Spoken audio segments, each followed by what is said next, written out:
So here we have the Peugeot 2008 1.2 Active on a 67 plate. I'm going to start off by showing you around the outside of the car, and then we'll hop in and run through some controls on the inside. But from the outside you can see it's a 5-door car with alloy wheels.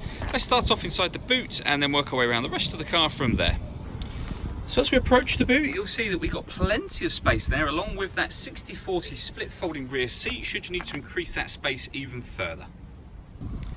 Okay, so we're just going to work our way back round to the front of the car, and then we'll hop in and run through some controls on the inside. But now that we've done a full circle of it, you can see it's in excellent condition the whole way round. Just briefly before we climb in, I think it's while we're seeing the interior from this exterior point of view, there's plenty to run through on the dashboard, so let's hop in and we'll do that now. Okay, so now that we're inside the car, we're going to start with the dials. On the left-hand side, we have the rev counter, and on the right-hand side, the speedometer. In the middle, you can see the total miles for this car, which are 18,386. We've also got a digital readout for the speedometer being displayed in there as well. If we back out to the steering wheel, on the left and right hand sides of the steering wheel we have stereo controls. We've also got the ability to answer incoming phone calls from the steering wheel as well. That is of course once you paired up your phone on the car, and that is done on the central touchscreen just here. If we hit the menu button, you can see you've got an icon now for telephone, and then Bluetooth, connect up to there, and you'll be able to listen to music via Bluetooth audio. You'll be able to make and receive phone calls. You can also see this car has got Apple CarPlay and Android Auto as well. So once you connect up your phone, you can actually pretty much mirror the screen up on here, which also comes into play when you hit navigation.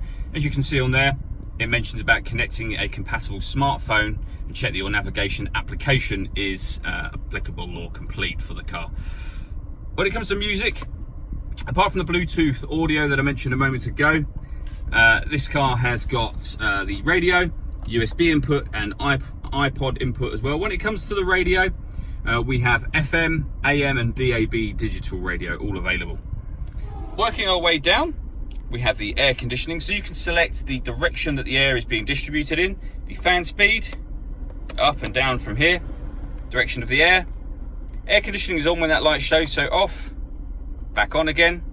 This button will recirculate the air that's in the car, so that's a great way of heating it up or cooling it down quickly, depending on the temperature you set here. So push that button to turn it off, or back on again of course, and you've got a rear heated screen as well. Underneath that section, we have a 12-volt charging socket, the USB and auxiliary inputs, and then a 5-speed manual gearbox. All that leaves me to say is thank you for taking the time to watch this video. If you'd like to come and see the car in person and have a test drive, please feel free to call any of our MJA sites. We'd love to hear from you soon.